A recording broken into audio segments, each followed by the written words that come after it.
আকাশবাণী গুৱাহাটী সন্ধিয়াৰ আঞ্চলিক বাতৰি পঢ়িছো অৰুণিমা গোস্বামীয়ে আৰু মোৰ সৈতে আছে মৃদুস্মিতা শৰ্মা। এতিয়া প্ৰধান বাতৰিসমূহ হ'ল দুদিনীয়া ভ্ৰমণসূচীৰে আজি গুৱাহাটীত উপস্থিত হ'বহি প্ৰধানমন্ত্ৰী নৰেন্দ্ৰ মোদী। প্ৰধানমন্ত্ৰীক আদৰাৰ বাবে ব্যাপক আয়োজন। প্ৰধানমন্ত্ৰী মোদী কাইলৈ ৰাজ্যখনত 11,599 কোটি টকা ব্যয় সাপেক্ষ বিভিন্ন উন্নয়নমূলক প্ৰকল্প উদ্বোধন আৰু আধাৰশিলা স্থাপন। বিজেপিৰ বৰ্ষীয়ান নেতা লালকৃষ্ণ আদৱানীলৈ দেশৰ সৰ্বোচ্চ অসামৰিক সন্মান ভাৰত ৰত্ন সন্মান লাভ কৰি প্ৰবীণ নেতাগৰাকীৰ সন্তুষ্টি প্ৰকাশ। মৰিগাঁও জিলাৰ 12 পাঁচু ৰজা সমন্বয় ক্ষেত্ৰত অনুষ্ঠিত অসম সাহিত্য সভাৰ একাদশ বিশেষ বাৰ্ষিক অধিৱেশনৰ সামৰণি আৰু বিশাখাপট্টনমত চলি থকা দ্বিতীয় টেষ্টৰ দ্বিতীয় দিনা ভাৰতৰ নিজৰ দ্বিতীয় ইনিংছত এটা উইকেট নেহেৰুৱাকৈ 28 ৰান সংগ্ৰহ। এতিয়া শুনক বিতং বাতৰি। প্ৰধানমন্ত্ৰী নৰেন্দ্ৰ মোদী আজি সন্ধিয়া দুদিনীয়া ভ্ৰমণসূচীলৈ গুৱাহাটীত উপস্থিত হ'বহি। প্ৰধানমন্ত্ৰী শ্ৰী মোদীয়ে কাইলৈ 11,599 কোটি টকা ব্যয় সাপেক্ষে নিৰ্মাণ কৰিবলগীয়া বিভিন্ন উন্নয়নমূলক প্ৰকল্প উদ্বোধন আৰু আধাৰশিলা স্থাপন কৰিব। প্ৰধানমন্ত্ৰীৰ ভ্ৰমণৰ পৰিপ্ৰেক্ষিতত গুৱাহাটী মহানগৰীত নিৰাপত্তা ব্যৱস্থা কটকটীয়া কৰি তোলা হৈছে। প্ৰধানমন্ত্ৰীগৰাকীক আদৰিবলৈ গুৱাহাটীৰ লোকপ্ৰিয় গোপীনাথ বৰদলৈ আন্তঃৰাষ্ট্ৰীয় বিমানবন্দৰত ব্যাপক আয়োজন কৰা হৈছে। অসমৰ বৰ্ণাঢ্য কৃষ্টি সংস্কৃতিৰ প্ৰদৰ্শনেৰে প্ৰধানমন্ত্ৰীক আদৰণি জনোৱা হ'ব। শ্ৰী মোদীৰ অসম আগমন উপলক্ষে আজি বিয়লি 5:30 বজাত খানাপাৰাৰ পশু চিকিৎসা মহাবিদ্যালয় খেলপথাৰৰ চৌপাশে ৰাজ্যিক বিজেপিৰ সহস্ৰাধিক কাৰ্যকৰ্তাই প্ৰায় 1 লাখ বন্তি প্ৰজ্বলনৰ কাৰ্যসূচী গ্ৰহণ কৰে। ইপিনে কাইলৈ খানাপাৰাত সমাৱেশ অনুষ্ঠিত হ'বলগীয়া স্থানতো আৰক্ষী আৰু নিৰাপত্তা বাহিনীয়ে চোকা পহৰাৰ ব্যৱস্থা কৰিছে। মুখ্যমন্ত্ৰী ডঃ হিমন্ত বিশ্ব শৰ্মাই কালি সংবাদ মাধ্যমৰ আগত মত বিনিময় কৰি কয় যে শ্ৰী মোদীয়ে গুৱাহাটীত বিজেপিৰ এখন বৈঠকতো অংশগ্ৰহণ কৰিব। প্ৰধানমন্ত্ৰীগৰাকীয়ে কাইলৈ পুৱাৰ ভাগত গুৱাহাটীৰ পশু চিকিৎসা মহাবিদ্যালয় খেলপথাৰত আয়োজিত এখন জনসভাৰ পৰা ভাৰ্চুৱেল পদ্ধতিৰে কেইবাটাও প্ৰকল্পৰ আধাৰশিলা স্থাপন কৰাৰ লগতে কিছুসংখ্যক প্ৰকল্প মুকলিও কৰিব। শ্ৰী মোদীয়ে কামাখ্যা মন্দিৰৰ তীৰ্থযাত্ৰীসকলক বিশ্বমানৰ সুবিধা প্ৰদান কৰাৰ উদ্দেশ্যে প্ৰধানমন্ত্ৰীৰ উত্তৰ পূৰ্বাঞ্চল উন্নয়ন আঁচনিৰ অধীনত মা কামাখ্যা প্ৰৱেশ কৰিডৰৰ আধাৰশিলা স্থাপন কৰিব।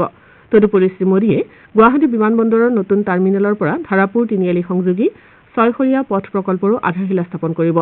প্ৰধানমন্ত্ৰীয়ে 3,444 কোটি টকা ব্যয় সাপেক্ষে অসম মালা 2.0 প্ৰকল্পৰ অধীনত দক্ষিণ এছিয়া উপ প্ৰাদেশিক অৰ্থনৈতিক সহযোগিতাৰ অংশ হিচাপে 38খন সেতুকে ধৰি ৰাজ্যজুৰি 43টা পথক দুশৰীয়া পথলৈ উন্নীতকৰণ প্ৰকল্পৰ আধাৰশিলাও স্থাপন কৰিব। অঞ্চলটোৰ ক্ৰীড়া ক্ষেত্ৰৰ ব্যাপক সম্ভাৱনাসমূহক সুযোগ দিবলৈ গুৱাহাটীৰ নেহৰু ষ্টেডিয়ামক ফিফাৰ মানসম্পন্ন ফুটবল ষ্টেডিয়ামলৈ উন্নীত কৰা হ'ব। শ্ৰী মোদীয়ে ৰাষ্ট্ৰীয় ক্ৰীড়াৰ বাবে চন্দ্ৰপুৰত বহুমুখী ক্ৰীড়া প্ৰকল্পৰ আধাৰশিলাও স্থাপন কৰিব। তেওঁ গুৱাহাটীত ইউনিটি মলৰ আধাৰশিলা স্থাপন কৰিব। স্বাস্থ্যখণ্ডৰ বিকাশ ত্বৰান্বিত কৰাৰ উদ্দেশ্যে প্ৰধানমন্ত্ৰীয়ে গুৱাহাটী চিকিৎসা মহাবিদ্যালয়ৰ আন্তঃগাঁথনি প্ৰকল্পৰ আধাৰশিলা স্থাপন কৰিব। এই প্ৰকল্প পূব ভাৰতৰ আটাইতকৈ বৃহৎ স্বাস্থ্যসেৱা কেন্দ্ৰ হিচাপে পৰিগণিত হ'ব।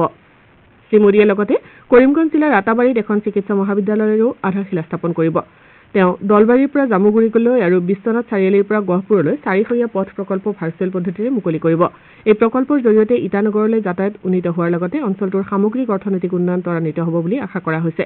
প্ৰধানমন্ত্ৰীৰ এই ভ্ৰমণ সন্দৰ্ভত আকাশবাণীৰ সংবাদদাতা আমিনুল হক জোদ্দাৰে এইদৰে কয়। প্ৰধানমন্ত্ৰী নৰেন্দ্ৰ মোদীয়ে দুদিনীয়া ভ্ৰমণসূচীৰে আজি সন্ধিয়া 7:30 বজাত গুৱাহাটীত উপস্থিত হ'ব। কাইলৈ প্ৰধানমন্ত্ৰীগৰাকীয়ে বিভিন্ন উন্নয়নমূলক আঁচনিৰ আধাৰশিলা তথা প্ৰকল্প উদ্বোধন কৰিব। আজি সন্ধিয়া উৰিষ্যাৰ পৰা গুৱাহাটীত উপস্থিত হৈ প্ৰধানমন্ত্ৰীগৰাকীয়ে দলৰ ৰাজ্যিক কাৰ্যালয়ত দলৰ মূল সমিতিৰ সদস্যসকলৰ সৈতে এক বৈঠকত মিলিত হ'ব। সমাগত সাধাৰণ নিৰ্বাচনৰ পূৰ্বে অনুষ্ঠিত এই বৈঠকে এক বিশেষ তাৎপৰ্য বহন কৰিছে। মুখ্যমন্ত্ৰী, ৰাজ্যিক সভাপতি তথা দলৰ আন বিষয়ববীয়া এই বৈঠকত উপস্থিত থাকিব। কাইলৈ পুৱা প্ৰধানমন্ত্ৰীয়ে গুৱাহাটীত এখন ৰাজহুৱা সভাত ভাষণ প্ৰদান কৰিব। এই অনুষ্ঠানে তেওঁ ভাৰ্চুৱেল ব্যৱস্থাৰে 11,599 কোটি টকাৰ বিভিন্ন প্ৰকল্পৰ আধাৰশিলা তথা উদ্বোধন কৰিব। প্ৰধানমন্ত্ৰী PM ডিভাইন আঁচনিৰ অধীনত কামাখ্যা এক্সেছ কৰিডৰৰ আধাৰশিলা স্থাপন কৰিব। লগতে ধাৰাপুৰৰ পৰা গুৱাহাটীৰ গোপীনাথ বৰদলৈ ইণ্টাৰনেশ্যনেল এয়াৰপৰ্টলৈ এটা 6 লেনযুক্ত পথৰো আধাৰশিলা স্থাপন কৰিব আৰু সমগ্ৰ ৰাজ্যখনৰ 43টা পথ আৰু 38টা দলঙৰো আধাৰশিলা স্থাপন কৰিব। ৰাজ্যখনৰ ক্ৰীড়া ক্ষেত্ৰখনক উৎসাহিত কৰিবৰ বাবে প্ৰধানমন্ত্ৰীয়ে গুৱাহাটীৰ সমীপৱৰ্তী চন্দ্ৰপুৰত এখন বহু ক্ৰীড়া কমপ্লেক্সৰ আধাৰশিলা স্থাপন আৰু নেহেৰু ষ্টেডিয়ামখনক ফিফা ষ্টেণ্ডাৰ্ড ফুটবল ষ্টেডিয়ামলৈ উন্নীতকৰণ আৰু এখন ইউনিটি মলৰো আধাৰশিলা স্থাপন কৰিব। স্বাস্থ্যখণ্ডক উন্নীত কৰিবলৈ প্ৰধানমন্ত্ৰীয়ে গুৱাহাটী চিকিৎসা মহাবিদ্যালয় আৰু চিকিৎসালয়খনৰ আন্তঃগাঁথনিৰ উন্নয়নৰ আধাৰশিলা স্থাপন কৰাৰ লগতে কৰিমগঞ্জ জিলাৰ ৰাতাবাৰীত এখন চিকিৎসা মহাবিদ্যালয়ৰো আধাৰশিলা স্থাপন কৰিব।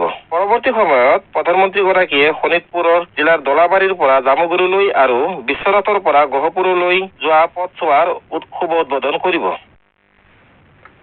প্ৰধানমন্ত্ৰী মোদীৰ এই ভ্ৰমণৰ পৰিপ্ৰেক্ষিতত গুৱাহাটী মহানগৰীৰ যান বাহন চলাচলৰ ক্ষেত্ৰত কিছু বাধা নিষেধ আৰোপ কৰা হৈছে। এই অনুসৰি গুৱাহাটীৰ ২৭ আৰু ১৭ নম্বৰ ৰাষ্ট্ৰীয় ঘাইপথত আজি দিনৰ ২ বজাৰ পৰা নিশা ১১ বজালৈ আৰু কাইলৈ পুৱা ৪ বজাৰ পৰা সন্ধিয়া ৬ বজালৈ চাৰিচকীয়া আৰু গধুৰ যান বাহনৰ চলাচলত নিষেধাজ্ঞা আৰোপ কৰা হৈছে। তদুপৰি আজি GS ৰোড, পঞ্জাৱাৰী পথ, বি বৰুৱা পথ, GNB পথ, MG ৰোডত তিনিচকীয়া বা তাতোকৈ অধিক চকাযুক্ত বাণিজ্যিক সামগ্ৰী কঢ়িয়াই নিয়া বাহনৰ ক্ষেত্ৰত বাধা আৰোপ কৰা হৈছে। আনহাতে GS road, Panjabari road, 6 mile, Narengi road, Beltola Bazar road, Tripura ৰোডত পুৱা ৫ বজাৰ পৰা সন্ধিয়া ৬ বজালৈ বাণিজ্যিক সামগ্ৰী কঢ়িয়াই নিয়া বাহনৰ ক্ষেত্ৰত নিষেধাজ্ঞা আৰোপ কৰা হৈছে। অৱশ্যে যান বাহনৰ পৰিস্থিতিৰ ওপৰত নিৰ্ভৰ কৰি অসম ৰাজ্যিক পৰিবহণ নিগমৰ অধীনস্থ বাছ আৰু চিটি বাছসমূহৰ চলাচলৰ ব্যৱস্থা কৰা হ'ব। এই সময়ছোৱাত এম্বুলেন্স, অগ্নি নিৰ্বাপক বাহিনীৰ গাড়ীকে ধৰি জৰুৰীকালীন সেৱাত নিয়োজিত গাড়ীৰ ক্ষেত্ৰত কোনো বাধা আৰোপ কৰা হোৱা নাই। বিজেপিৰ বৰ্ষীয়ান নেতা লালকৃষ্ণ আদৱানীক কেন্দ্ৰীয় চৰকাৰে দেশৰ সৰ্বোচ্চ অসামৰিক সন্মান ভাৰত ৰত্নৰে বিভূষিত কৰিব। প্ৰধানমন্ত্ৰী নৰেন্দ্ৰ মোদীয়ে আজি এই কথা ঘোষণা কৰে। সামাজিক মাধ্যমৰ এটা পোষ্টত শ্ৰীমোদীয়ে কয় যে তেওঁ শ্ৰী আদৱানীক সাক্ষাৎ কৰি এই সন্মানৰ বাবে তেওঁক অভিনন্দন জনায়। প্ৰধানমন্ত্ৰীয়ে কয় যে জ্যেষ্ঠ বিজেপি নেতাগৰাকী হৈছে সাম্প্ৰতিক সময়ৰ আটাইতকৈ সন্মানিত নাগৰিকসকলৰ অন্যতম আৰু ভাৰতৰ উন্নয়নৰ ক্ষেত্ৰত তেওঁৰ অৱদান অবিস্মৰণীয় হৈ ৰব। লালকৃষ্ণ আদৱানীয়ে তৃণমূল পৰ্যায়ত কাম কৰি উপ প্ৰধানমন্ত্ৰী হিচাপে দেশলৈ সেৱা আগবঢ়াইছিল বুলিও শ্ৰীমোদীয়ে উল্লেখ কৰে। শ্ৰী আদৱানীয়ে দেশৰ গৃহমন্ত্ৰী আৰু তথ্য সম্প্ৰচাৰ মন্ত্ৰী হিচাপে গধুৰ দায়িত্ব পালন কৰিছিল বুলি প্ৰকাশ কৰি প্ৰধানমন্ত্ৰী মোদীয়ে কয় যে জ্যেষ্ঠ নেতাগৰাকীৰ সংসদীয় জীৱন সদায় অনন্য উদাহৰণ হৈ জিলিকি ৰব। শ্ৰীমোদীয়ে লগতে কয় যে লালকৃষ্ণ আদৱানীৰ কেইবা দশকজোৰা ৰাজহুৱা জীৱনৰ সেৱাই স্বচ্ছতা আৰু সংহতিৰ প্ৰতি থকা তেওঁৰ আপোচবিহীন প্ৰতিশ্ৰুতিবদ্ধতাক নিৰ্দেশ কৰে। শ্ৰী আদৱানীৰ ৰাজহুৱা জীৱনে ৰাজনৈতিক প্ৰমূল্যৰ অনন্য মান প্ৰতিষ্ঠা কৰিছে বুলিও শ্ৰীমোদীয়ে উল্লেখ কৰে। তেওঁ কয় যে জ্যেষ্ঠ নেতাগৰাকীয়ে দেশৰ একতা আৰু সাংস্কৃতিক ঐতিহ্য ৰক্ষাত অসামান্য অৱদান আগবঢ়াইছিল। লালকৃষ্ণ আদৱানীক ভাৰত ৰত্ন সন্মানেৰে বিভূষিত কৰাৰ এই মুহূৰ্তই তেওঁক আৱেগিক কৰি তুলিছে বুলিও প্ৰধানমন্ত্ৰীয়ে প্ৰকাশ কৰে। মুখ্যমন্ত্ৰী ডঃ হিমন্ত বিশ্ব শৰ্মায়ো লালকৃষ্ণ আদৱানীক ভাৰত ৰত্ন সন্মান প্ৰদান কৰাটো যোগ্যজনলৈ যোগ্য সন্মান বুলি মন্তব্য কৰি কয় যে এই বৰ্ষীয়ান নেতাগৰাকীৰ ৰাষ্ট্ৰ নিৰ্মাণৰ ক্ষেত্ৰত প্ৰভূত বৰঙণি আছে। মুখ্যমন্ত্ৰীয়ে তেওঁক আন্তৰিক অভিনন্দন জ্ঞাপন কৰে। কেন্দ্ৰীয় মন্ত্ৰী সৰ্বানন্দ সোণোৱালেও তেওঁক ভাৰত ৰত্ন সন্মানেৰে বিভূষিত কৰাৰ বাবে অভিনন্দন জ্ঞাপন কৰিছে। এই সন্মান লাভ কৰি বৰ্ষীয়ান নেতাগৰাকীয়ে সন্তুষ্টি প্ৰকাশ কৰাৰ লগতে কৃতজ্ঞতাও জ্ঞাপন কৰিছে। তেওঁ কয় যে এই সন্মান তেওঁক ব্যক্তি হিচাপে আগবঢ়োৱা হোৱা নাই, বৰং তেওঁ অনুসৰণ কৰা নীতি আৰু আদৰ্শক সন্মানিত কৰা হৈছে।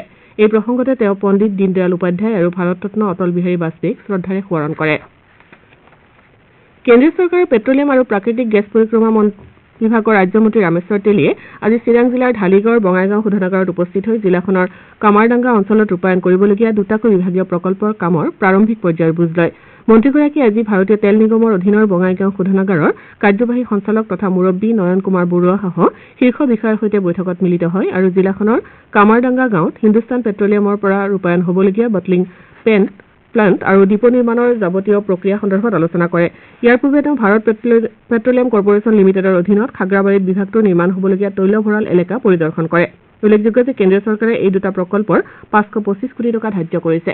শ্ৰোতাসকলে সন্ধিয়াৰ আঞ্চলিক বাতৰি শুনিছে আকাশবাণী গুৱাহাটী কেন্দ্ৰৰ পৰা। পৰৱৰ্তী বাতৰি শুনক মৃদুস্মিতা শৰ্মাৰ পৰা।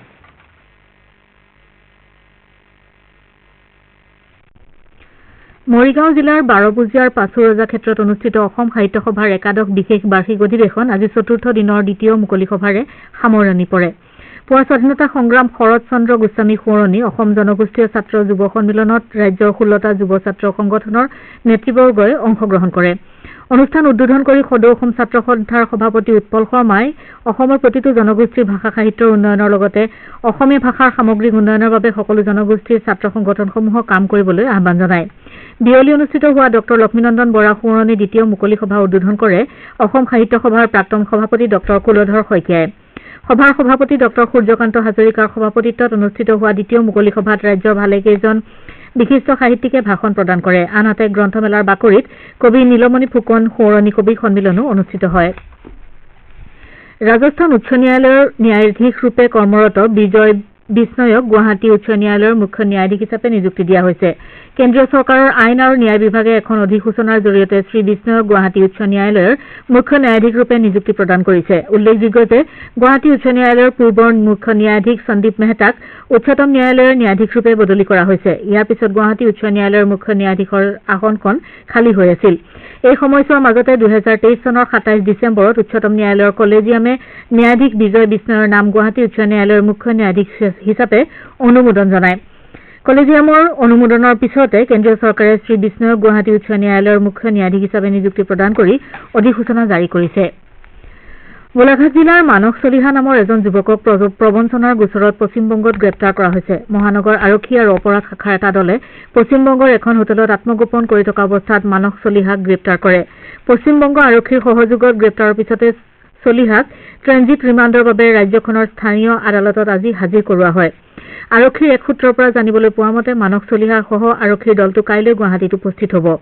উল্লেখযোগ্য যে প্ৰবঞ্চনাৰ গোচৰ ৰুজু হৈ থকাৰ উপৰিও আলফা স্বাধীনলৈ চোৰাংচোৱা ৰূপত যুৱকক প্ৰেৰণ কৰাৰ বিতৰ্কত মানস চলিহাৰ নাম সাঙুৰ খাই পৰিছিল। শ্ৰী শ্ৰী শংকৰদেৱ গুৰুজনাৰ পবিত্ৰ জন্মস্থান শ্ৰী শ্ৰী বটদ্ৰৱা থানৰ মৃত্তিকা আকাশী গংগাৰ জল ঠগা আৰু গুণমালা পুথি লৈ শ্ৰী শ্ৰী বটদ্ৰৱা থানৰ এটা 25জনীয়া ভকত বৈষ্ণৱৰ দল কাইলৈ শ্ৰী শ্ৰী ধাম ৰামৰাই কুটি সত্ৰলৈ ৰাওনা হ'ব। নগাঁও সংসদীয় সমষ্টিৰ সাংসদ প্ৰদ্যুৎ বৰদলৈ আজি নগাঁৱৰ আৱৰ্ত ভৱনত এই কথা সদৰি কৰে। তেওঁ সংবাদ মাধ্যমৰ আগত কয় যে গুৰুজনাই স্থাপন কৰা বাংলাদেশ সীমান্তৰ শ্ৰী শ্ৰী ধাম ৰামৰাই কুঠি সত্ৰ জহি খহি যোৱাৰ উপক্ৰম হৈছিল। সেয়েহে সংসদীয় পুঁজিৰ বিশেষ অনুমতি লৈ 25 লাখ টকাৰ ব্যয় সাপেক্ষে শ্ৰী শ্ৰী ৰামৰাই কুঠি সত্ৰৰ গৃহ আৰু বঢ়া নিৰ্মাণ কৰা হৈছে। কাইলৈ বৰদোৱাৰ পৰা এটা 25জনীয়া ভকত বৈষ্ণৱৰ দল গৈ তাত উপস্থিত হ'ব আৰু 5 ফেব্ৰুৱাৰীত নৱনিৰ্মিত গুৰুগৃহত নাম প্ৰসংগৰে শ্ৰী শ্ৰী ধাম ৰামৰাই কুঠি সত্ৰ পুনৰ প্ৰাণ পাই উঠিব। এই অনুষ্ঠানত বৰপেটা আৰু মধুপুৰ সত্ৰৰ ভকত বৈষ্ণৱসকলেও অংশগ্ৰহণ কৰিব বুলি তেওঁ জানিবলৈ দিয়ে। সাংসদগৰাকীয়ে গুৰুজনাই সংহতিৰ দোলেৰে সকলোকে বান্ধিবলৈ বিচৰাৰ কথা উল্লেখ কৰে।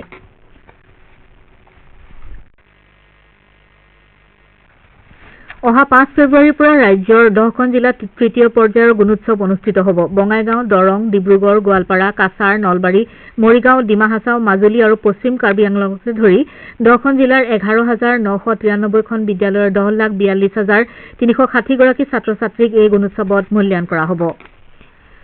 চৰাইদেউ জিলাৰ চলাপথাৰ শ্যাম গাঁৱত আজিৰে পৰা 3দিনীয়াকৈ পয় লেং উৎসৱ বৌদ্ধ ৰীতি নীতি আৰু পৰম্পৰা অনুসৰি উদযাপন কৰা হৈছে। যোৱা বছৰৰ 23 আগষ্টত বাৰ্ধক্যজনিত কাৰণত 98 বছৰত নিৰ্বাণগামী হোৱা ডক্টৰ শাসন বংশ মহাথেৰা ভান্তেৰ পয় লেং উৎসৱৰ কাৰ্যসূচী অনুসৰি আজি প্ৰথম দিনা পুৱা মঙলাচৰণ, ভিক্ষু সংঘক অন্নদান, বৌদ্ধ পতাকা উত্তোলন, স্মৃতি তৰ্পণ আৰু মহাথেৰ ভান্তেৰ সংৰক্ষিত শৱদেহ ৰথত প্ৰতিষ্ঠা কৰা হয়। ইয়াৰ পাছতে ৰথ টনা কাৰ্যৰ শুভাৰম্ভ কৰা হয়।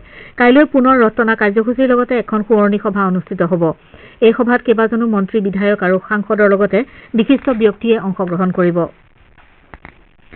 শিৱসাগৰ নগৰৰ সমীপৰ কোঁৱৰপুৰ নিবাসী ৰাষ্ট্ৰীয় পুৰস্কাৰপ্ৰাপ্ত শিক্ষয়িত্ৰী তথা বিশিষ্ট শিশু সাহিত্যিক হেমলতা দত্ত হাজৰিকাৰ যোৱা নিশা মৃত্যু হয়।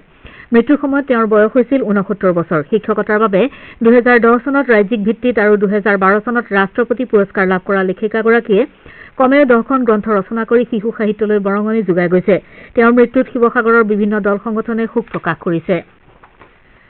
বৰপেটা জিলাৰ সৰভোগত আজি দিহানামেৰে বিশ্ব অভিলেখ স্থাপনৰ অংশ হিচাপে 12,000 আয়তীয়ে একেলগে দিহানাম পৰিৱেশন কৰে। উল্লেখযোগ্য যে গুৰু দুজনাৰ সৃষ্টিক বিশ্ব দৰবাৰলৈ নিয়াৰ লক্ষ্যৰে সদৌ অসম শংকৰ মাধৱ সাংস্কৃতিক দিহানাম সমিতিয়ে যোৱা বছৰৰ এপ্ৰিলৰ পৰা এই প্ৰচেষ্টা চলাই আহিছে। দীৰ্ঘদিনীয়া প্ৰচেষ্টাৰ পাছত কমেও 60,000 নামতিৰ দ্বাৰা দিহানাম পৰিৱেশন কৰিবলৈ অসমৰ 4টা স্থানত নাম পৰিৱেশনৰ কাৰ্যসূচী গ্ৰহণ কৰা হয়।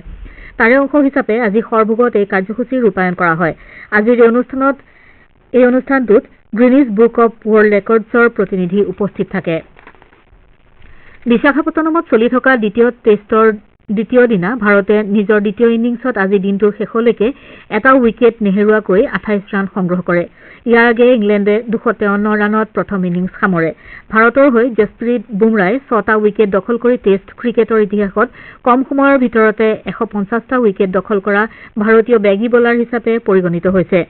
ইয়াৰ পূৰ্বে ভাৰতে কালি 6 উইকেটৰ বিনিময়ত সংগ্ৰহ কৰা 336 ৰানৰ পৰা খেল আৰম্ভ কৰি 396 ৰানত প্ৰথম ইনিংছ সামৰে। ভাৰতৰ হৈ প্ৰথম ইনিংছত যশস্বী জয়ছোৱালে সৰ্বোচ্চ 209 ৰান কৰে। ভাৰত সম্প্ৰতি 171 ৰানত আগবাঢ়ি আছে। বাতৰি শেষ কৰাৰ পূৰ্বে প্ৰধান বাতৰিসমূহ পুনৰ এবাৰ।